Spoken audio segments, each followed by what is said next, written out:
Good morning. গ্রাম থেকে বলছি। শীতকালীন গ্রাম, আমার গ্রাম, যেখানে পাখির সুরলহরী মিশে একাকার হয়ে যায় কুয়াশা ভেদ করে ওঠা সূর্যোদয়ের সাথে।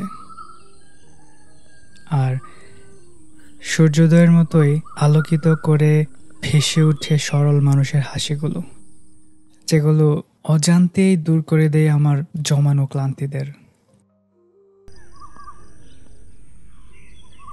এটা আমার গ্রামের নিত্যদিনের দৃশ্য, কিন্তু আমার কাছে শীতের প্রত্যেকটা সকাল একটা অত্যন্ত উপভোগ্য ইভেন্ট।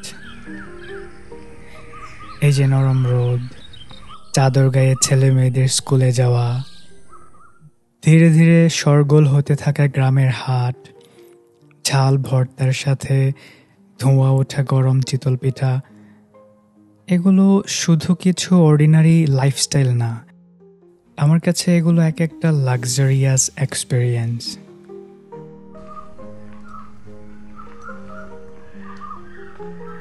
জনপদ জেগে ওঠার আগেই কুয়াশা ঢাকা পথটাতে নিভৃতে হেঁটে যাওয়ার যে একটা অনুভূতি, কিংবা নরম ঘাসে মৃদু বাতাসের যে আলতো দোলা, অথবা এই যে শিশিরে ভেজা সবুজ ঘাসে কোমল আলোর প্রতিফলন, এই প্রত্যেকটা ইভেন্ট নিভৃতে এমন একটা অনুভূতি এনে দেয় যা আমি ঠিকভাবে শব্দায়িত করার মতো যোগ্যতা রাখি না।